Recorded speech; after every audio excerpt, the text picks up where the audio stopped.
Hey guys, it's Drew here, quick video blog. I wanted to do a video today about Ahmaud Arbery. I know that I'm late. I know that it's taken a while for me to do this video. Ahmaud Arbery's shooting happened a while ago from the time that I'm making this video, so I'm late to the party. But I have to speak out on this because, mainly because the insane miscarriage of justice in this case, but also the fact that like a lot of people who have watched my videos over the years have they mistake my logical words and my attempt to get a clear observation of matters as cooning or selling out or tap dancing for white people or worshiping white people. You couldn't be any more wrong. First of all, I have to make a disclaimer. I don't worship men. I don't worship women. I don't worship anything except God, period. I mean, it's to the point where I'm so stubborn in my life with certain principles that some people wonder what I'm on. Some people wondering like, how can he stick? How can he be so steadfast in his decision making? How can he be so stubborn? How can he be so? I'm like that because I fully have faith in God. Like the way that God brought me from where I was at to where I'm at now and throughout my life, my faith is like on 100. And as a result, there's certain principles that I stick to. And I try to follow the principles that God lays out. And I fail all the time, just like most human beings will. But the point is that God is my anchor, and I always put myself back in place once I come off the track, okay? That being said, not a sellout at all. I mean, I've dated plenty, I've dated, all types of women in my past. Right now, my current girlfriend is Jamaican. We've been all over the world together. We're building a great relationship, and one day I hope to marry her. So you see that picture? That's me and my girl right there, okay? My girl's a beautiful black queen, okay? So that being, she's beautiful. She's, I'm about 6'1", 250. She's 5'11". She's beautiful. She's gorgeous. When we go out, people look at her. And, when I saw her out, that's the first time, that's why we ended up dating. That was the first spark. But anyway, let me get off that and back into the topic, Ahmaud Arbery. Okay. This is not even about, it's not necessarily about color, but it does involve race because of how Ahmaud Arbery was perceived. I mean, he was perceived as a threat, mainly for being a big black man. Let's be honest. Let's just say it like it is. And to those people who don't experience this, I can tell you straight up, as a man who is 6'1", 250 pounds, and is a black man, I can tell you that perceived threat is real. It doesn't mean that it's not to the extent where we're hunted down every single day. I think that was a little bit of hyperbole that LeBron James was saying. I'm not hunted every single time I step outside of my house. That's not true. But there is a truth about a perceived threat of black men. Not only, I mean, I think it's heavily based on, one, being a minority, being 13% of the population. And I think the other part is, too, the media has done a lot of damage to us over the years. The media has put a lot of stereotypes out there. You know what I mean? That we're all gangbangers, that we're all aggressive, that we're all, and so when police confront us, and they believe that we're going to be a much higher threat, I believe, to some degree. Now, in this case, these guys weren't even police officers.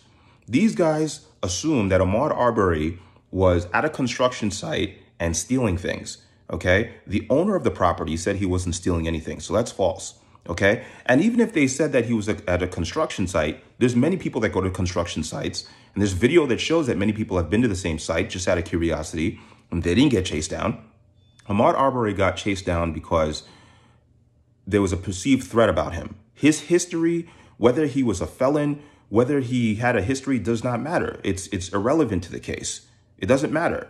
The people that chased him down and shot him, even though Georgia law says that you can do a citizen's arrest, once they started chasing him, that should have been it. He started running away. He was running away. He was leaving. That should have been it. They weren't authorized to point guns at him and try to physically detain him. They weren't authorized to do that. And the only reason why they did that, and then people could say, okay, well, he attacked them and that's why he got shot. Well, he wouldn't have attacked them if they weren't following him with guns. He got put in a situation where it was fight or flight. This is a basic psychological term. It's not something the media told me. It's not something that I just came up with. Fight or flight is a basic psychological response to a perceived threat. Okay? Ahmaud Arbery decided to fight. Okay? And, many would commend him for doing that. Some people condemn him for doing that. But I personally think that it's not really, it's not really surprising. You're chasing a guy down the road with a car, three people versus one. Two people are armed with guns. I mean, what kind of response do you expect? You cornered him. No matter how far he got away, you'd always catch up because you're in the car and he's not. So you're not a police officer. You're not wearing anything that shows that you're a police officer. Police officers themselves get into confrontation. So you, as a normal citizen carrying a gun, chasing somebody, what do you think is going to happen? Obviously, that person could either resist and fight back, or they could run. He decided to resist and fight back. Okay? And you can't call it suicide by cop because these guys were not cops. They're not police officers. At the end of the day, this was you can say whatever you want, but I believe that this was a racially charged shooting. It was a racially charged murder. It was a modern day lynching. And I don't care. There's a lot of conservatives that watch my videos and that, support my ways of thinking when I'm thinking logically and things like that. And, in this case, I'm still thinking logically. I'm drawing on my experience as a black man that, can come off as threatening to people who don't know me. If you have beef with me, if you have a problem with me, then I'll agree with you. I can be very threatening if you have a problem with me. You know what I mean? Anybody who knows me knows that I have no problem getting my hands dirty if that's the case. I'm soft-spoken. I'm a nice guy for the most part. I'm kind to other people. I protect other people. But people know in my life, I'm not the one to fuck with. I'm not the one to mess with because I don't look for trouble anywhere. So when trouble comes my way, my response to it is not to make big threats. My response to it is not to get loud. I'm a problem solver. So when threats come my way, I solve the problem, if you know what I mean. And that's not to say that I take people off this earth and nothing like that. But I'm simply saying that I'm just as capable of getting down and dirty as any person who doesn't operate out of fear. I don't operate out of fear. I'm not, I'm not a pussy by any stretch of the imagination. I'm a person who, if there's a threat to somebody that I love or to myself, I'm going to handle it. You know what I mean? So I can kind of sympathize or empathize with Ahmaud Arbery attacking the people with the gun. I could see myself in that position. When I was growing up, my parents always told me, don't jog outside the driveway. Don't jog in the neighborhood, because if you do that, you could put yourself in a situation, not where somebody's chasing us down and chasing me down and shoot me, but a position where people suspect that you're doing the wrong thing or suspect what are you doing? Because in the neighborhood that I grew up in, it was rare to see a black man out running up and down the street. You know what I mean? You see white bikers or white runners all the time, but to see a black man running up and down the street, it was rare. So they know, they were hip to it. They understood this is a very real thing. I need if you're white and you're conservative and you can't understand this, I'm trying to explain to you from my perspective that it's real. It's a real thing. It's not like I said, it's not like we're being hunted. That's too far. We're not necessarily being hunted. But there is a real perceived threat. That's why when these things happen, you got even the perceived threat of black men is also felt by black people too. Just so you know. And that's why you have Brandon Tatum. I respect Brandon Tatum. You know why I respect Brandon Tatum? Because Brandon Tatum, I know that dude is not, I know that he's not afraid to get his hands dirty either. He's the type of dude that if you come at him wrong, he has no problem smacking the shit out of you. I'm the same type of person. You know what I mean? Nice guy, kind person. But if you come at me sideways, there's going to be problems. I respect Brandon Tatum also because he's trying to think logically about things. But I don't agree with him on this. And I think that he draws more on his police experience. And I think he draws on his, now he's a police officer turned, political business person. He sells merchandise. He's a marketer. I would say he draws 80% on his police knowledge, maybe 10% or 20%, and then 20% basically on his marketing, But I disagree with Brandon Tatum. And Candace Owens, I think Candace Owens is brilliant. She's so well-spoken and so brilliant. And she's, I think she's an amazing spokesperson for the Black community. I think she's a great role model and everything. She's smart. But I vehemently disagree with them on this because it doesn't matter about his history. What I'm pointing to and what other people like Angela Stanton and probably Mage Tor, all these other people, what people are pointing to, and I think Hotep Jesus, all these other people, all these other Black conservatives or people who are perceived as Black conservatives, what they're pointing to, or at least I can say what I'm pointing to, is the fact that it doesn't, why does everybody talk about Black on Black crime immediately? That's the first thing people say. They don't even talk. They totally jump over the subject and go straight to Black on Black crime. Both can be true. It can be true that people in Chicago are killing each other left and right. People in communities that are plagued with drugs and lack of resources are killing each other left and right. And there's Black and Black crime. That's a fact. That's true. But that doesn't mean that this wasn't a racially charged killing. Does the media use this stuff to divide races? That's true as well.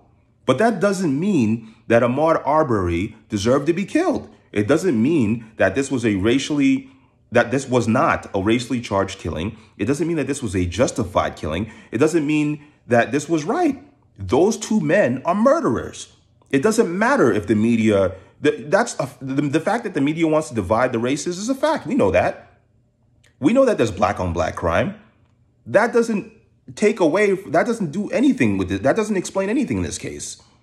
It explains why the fact that the media wants to divide people explains why this is circulating. Black on Black crime or his criminal record can maybe help us derive assumptions about what he was thinking. But they're assumptions. It doesn't absolve the two white men that chased this man down and murdered him from responsibility. If they did the crime, they can do the time. You know what I'm saying? Why is it when Black people, when Black young men who are in impoverished neighborhoods and who are put under pressure by the environment that they live in, sure, they have choices, but sometimes they don't have the education, the knowledge, the experience to know that they have choices. How can you know that you have choices if you don't know how to look for them? You don't know how to spot them. There's some people with these learning disabilities. There's some people with these problems who grow up in certain households that don't provide them with the environment to know or be able to see things. You know what I mean? I can spot opportunities left and right, but I've been educated. I went to one of the best high schools in the country. I went to a decent college. I'm also self-educated. I had great mentors of all different colors, Black, white, Asian, Italian, you name it. I had very good mentors. There's a lot of people that helped me to get here. Powerful people, successful people that helped me to get where I am. Not by what they gave me, but it's not that they gave me things. It's that, I had experiences. I had learning. I mirrored the way that they thought about things. And then I developed my own. They helped me to get, they helped me to get to where I'm at. All different types of people. Black, Asian, Italian. You know what I mean? I was like a sponge. I was soaking up information from each and every person on how to move forward in life, how to progress, how to think about business, how to think about social things. And that's it, So back to the topic at hand, I think that Ahmaud Arbery was killed in a racially charged killing, period. It is what it is. These things happen. These things occur. Just because my values align with many conservative values, it doesn't mean that I can't identify when a racially charged incident happened. And that's a problem I have with Brandon Tatum and Candace Owens in regards to this. I feel like they're skipping over all that. You cannot ignore, especially you, Brandon. Brandon, you're a big Black man just like me. You know that there's a perceived threat about us. You know that when you walk up into a store, you see the way that the people look at you, that they don't know that you're a cop. You know that sometimes come on. I know as a big Black man, you know, you have felt this. Tell me you have not felt this, where people get a sigh of relief and they start treating you really, really, really good because you're one of the good ones. Remember, you've never heard that. You've never experienced that, Brandon. Come on, man. Come on. You know, and Candace Owens too. Like, Candace, I think you're brilliant. Let me say this again. I think you're brilliant. I think you're a genius. I think you're well-spoken. I think that you should have a platform. But come on. Come on. You cannot just sidestep or just jump over the fact that Ahmaud Arbery was targeted because he was seen as a perceived threat. And he was seen as a perceived threat because he's a black man. End of story. End of story. Citizens arrest or not, he was seen as a threat because he's a black man. That makes it a racially charged killing. That's simple fact. You can't just sidestep over it because it's comfortable to. And that's what I'm trying to say in this, you know. I think you guys are wonderful. I think you guys are brilliant, but I think you're doing a major disservice when you sidestep over this. And you can't get mad at people calling you a sellout when you're sidestepping that very important fact. You know, I hate when people call me a sellout just for thinking critically. You know what I mean? I'm sure they would be surprised to view this video, but like, come on. You know, Ahmaud Arbery didn't deserve to be killed. You know, it was a lynching, basically. And, you know, there's some people who are going to disagree with me here.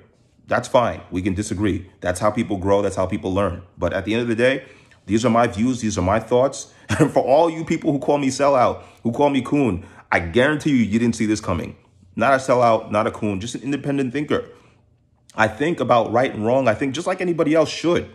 You know, I may come to conclusions that are different from everybody, different from you, but I'm thinking about it. I'm really putting effort into actually thinking about it. I'm not just letting it pass me by and letting my emotions carry me. I'm thinking about it, applying it to real life, applying it to real life situations, statistics, knowledge. That's how we should be thinking about things as people at the end of the day. So that's all I got to say.